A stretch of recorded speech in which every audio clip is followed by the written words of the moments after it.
लें जी, प्रोग्राम शुरू करने लगे हैं। आप सबसे पहले जो है ना सब्सक्राइब करें, लाइक करें और कमेंट करें। ये तीनों काम करके जो है ना बात सुने और फिर सबसे ज़्यादा मज़ेदार जो है ना प्रोग्राम ये होता है और सबसे पहले ये न्यूज़ देता है। अस्सलाम वालेकुम जी। बड़ी ज़बरदस्त सियासत है इस वक्त और हम देख रहे हैं कि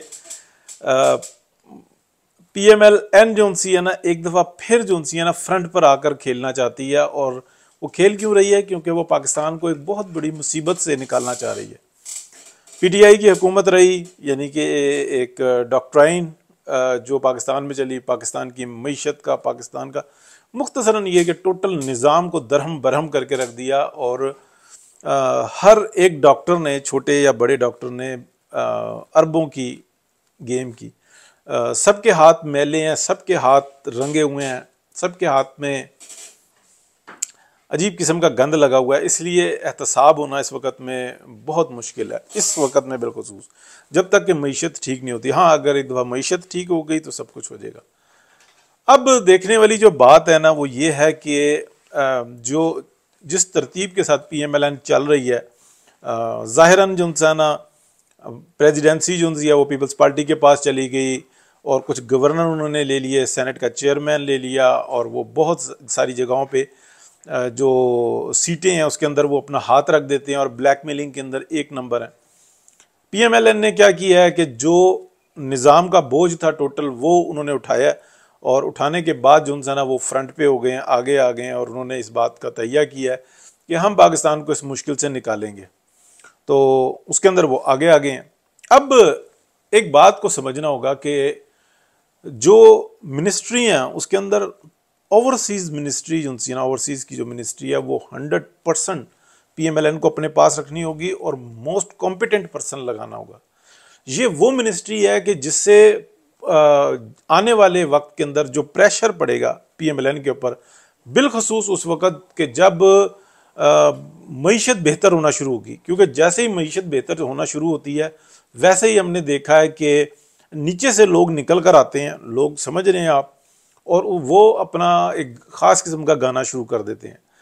कभी वो गद्दारी का मुकदमात बनाते हैं, कभी चोर डाकू का मामलात बनाते हैं और मीडिया हमेशा उनके साथ होता है, इसलिए कि मीडिया को रोकना चाहिए होता है और उनकी कोई गर्ज नहीं होती पाकिस्तान के दिफा से।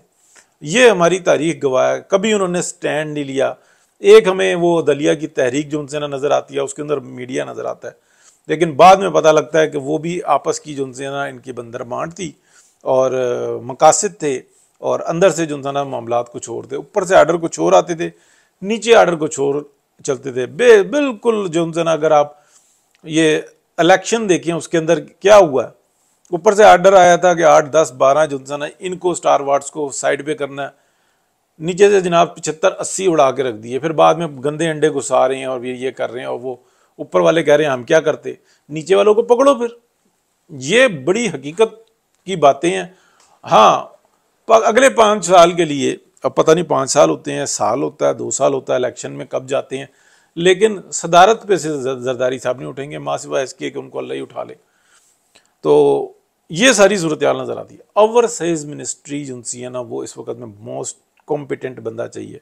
एक बात जहन में रखें, PMLN के पास ना वर्किंग बहुत है, यानी कि उनका माजी भरा पड़ा है, लेकिन जैसे ही काम करने के ऊपर आते हैं कोई शख्स ये बताने वाला नहीं होता, कोई इनके पास ऐसा मैकेनिज्म नहीं होता कि डायरेक्टली लोगों को बताया जा रहा हो कि 1985 में क्या सूरत हाल थी, 1990 में क्या सूरत हाल थी, 95 में क्या सूरत हाल थी, फिर 2000 में क्या सूरत हाल थी, 2005 में क्या सूरत हाल चल रही थी, फिर 2010 के अंदर क्या सूरत हाल थी।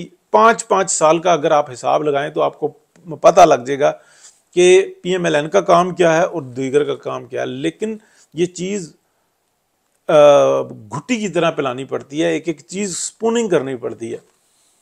ये याद है ना स्पूनिंग, जैसे कि इमरान खान साहब कह रहे थे कि हमें ये गद्दारी जो है ना उसमें डालना पड़ेगा, जो ऑडियोज़ लीक हुई थी। तो ये जो उनसे ना स्पूनिंग ये PMLN को भी करनी पड़ेगी। इनको तो सच देना है, ये तो सच तो 10% में उनसे ना काम हो जाता है, 90% यानी कि 100% जो करना पड़ता है वो झूठ पे काम करना पड़ता है। वो झूठ बेच लेते हैं। PMLN झूठ सच नहीं अपना बेच पा रही। तो ये जो है ना बड़ी इंपॉर्टेंट टाइम है इस वक्त में। जो ओवरसीज मिनिस्ट्री और मिनिस्ट्री ऑफ फॉरेन अफेयर, ये बहुत जो है ना आप समझ लें कि मिनिस्ट्री ऑफ फॉरेन अफेयर तो आप बुनियादी एक चीज़ होती है जिसने पॉलिसी को लेकर दुनिया के अंदर चलना होता है। लेकिन अगर हम पार्टी को देखें तो हमारे लिए बेस्ट ये है कि इस वक्त में मोस्ट कॉम्पिटेंट बंदा लगाया जाए, और उसके साथ साथ जो पाकिस्तान मुस्लिम लीग नून का जो सोशल मीडिया विंग है उसको जो है ना एक अहल तरीन शख्स की क़यादत में दिया जाए, और वो शख्स मुलाजमन हो कि वो पाकिस्तान के अंदर ना हो, वो बाहर से बैठ के अपनी टीम बनाए, पाकिस्तान आए जाए और अपनी टीम बनाए। लेकिन जब प्रेशर आए तो वो बिल्कुल सेव होके अपनी टीम से जो है ना काम ले।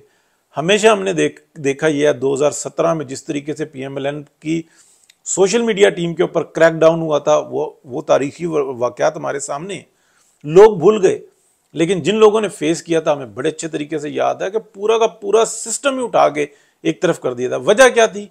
सब कुछ पाकिस्तान के अंदर था, और जब वो खजाने भरे हुए होते हैं और प्रोग्राम बन चुके होते हैं तो जो सा ना मामला ये होता है।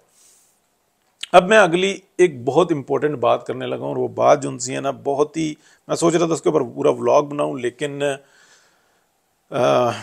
वो बात जो है ना आप इस तरह से कह लें कि जो एक 9 मई का वाक़या, उसके अंदर आप देख लें कि डजन्स ऑफ व्लॉग्स हैं मेरे। मैंने हमेशा ये बात कही है कि ये मिली भगत थी।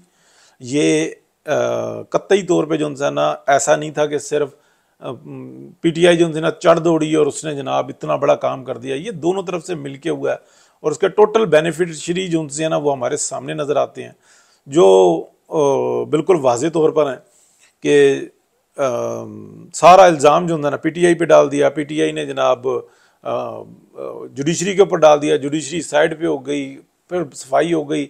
जो ज्यादती करने वाले थे पिछले 5-7 साल के अंदर वो मजलूम बन के बैठ गए, और वो सबसे ज़्यादा कि जी हम नहीं छोड़ेंगे, हमारी रेड लाइन क्रॉस हो गई है।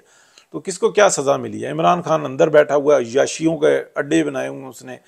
बाहर जो है ना आप देखें चांदे के लोग आपको आगे पीछे नज़र आ रहे हैं, बाकी सब के सब अपनी जगह पे आ गए हैं। पूरी की पूरी सपोर्ट मिली है।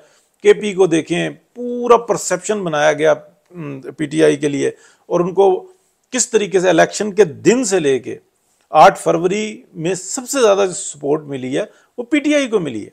और उसके पहले आप देख लें किसी का क्या बिगड़ा है। तो ये सारी चीज़ें हमारे सामने हैं। अब जो बात मैं करने लगा हूँ वो इम्पोर्टेंट करने लगा हूँ, क्योंकि जब बाद में डिस्कशन होती है ना, जो इल्म वाले लोग होते हैं वो ये कहते हैं यार एक बात ध्यान में रखना, ये जो काम हो गया ना ये गलत सही हो गया। हर चीज़ हर नुक्ते के बाद ना उस नुक्ते का जो अगला होता है ना उसके अंदर 2 ही साइड्स होती हैं, एक नेगेटिव होती है, एक पॉजिटिव होती है।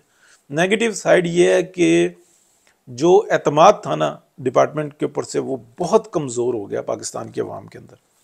और पॉजिटिव साइड ये है कि अगर अब मुदाखलत होगी ना, लेट सपोज 2 साल बाद 3 साल बाद मईशत बेहतर होती है, और अगर ये दोबारा आगे बढ़ने की कोशिश करेंगे तो जो सिनेरियो बन चुका हुआ है ना उस सिनेरियो के अंदर रेजिस्टेंस बहुत बुरी आएगी और बहुत भयानक सूरत में आएगी।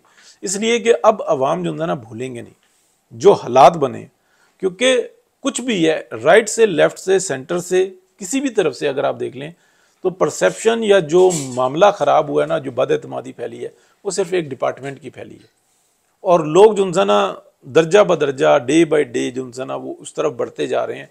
और वो ये कहते हैं, यानी कि PTI को आप देखें, वो KP के अंदर वो इल्ज़ाम लगा रही है इस्टेब्लिशमेंट पे, मौलाना को देखें, ANP को देखें, PMLN को देखें, और पूरे पाकिस्तान के अंदर देखें, हर एक जो है ना उधर ही इल्ज़ाम लगा रहा है। क्या ये 9 मई का वाक़या करवाने के बाद वो बल्ले बल्ले कर लिए उन्होंने? नहीं, उन्होंने वक्ती तौर पे जो है ना अपने आप को मजलूम साबित करके सारा बोझ किसी और पे डाल दिया। लेकिन जो जो वक्त गुजर रहा है ना उसके अंदर आप देखें कि ये मामला ख़राब होता जा रहा है। अगर जो PMLN ने वाकई में बहुत अच्छी एफर्ट कर ली और मामले को, इकॉनमी को इतना बेहतर कर लिया कि ये सारे मामला दब गए, तब तो ठीक है। अदरवाइज जैसे शहबाज शरीफ साहब का एक दरमियाना सा जो होता है कि बस जैसे ही वहाँ से मैसेज आया वैसे ही ये लम्बे लेट जाते हैं, ऐसी कोई सूरत हाल हुई तो बहुत बुरा जो इंसान रेजिस्टेंस होगी, बहुत बुरी। तो ये इसका आप इसको नेगेटिव कह लें पॉजिटिव कह लें, लेकिन ये एक ग्राउंड रियलिटी सामने आई है। देखते हैं जी, खतरनाक बातें करते हैं। आप भी जो है ना शेयर कर दिया करें, सब्सक्राइब करें, लाइक करें और कमेंट तो ज़रूर करें। बहुत शुक्रिया, अल्लाह हाफिज़।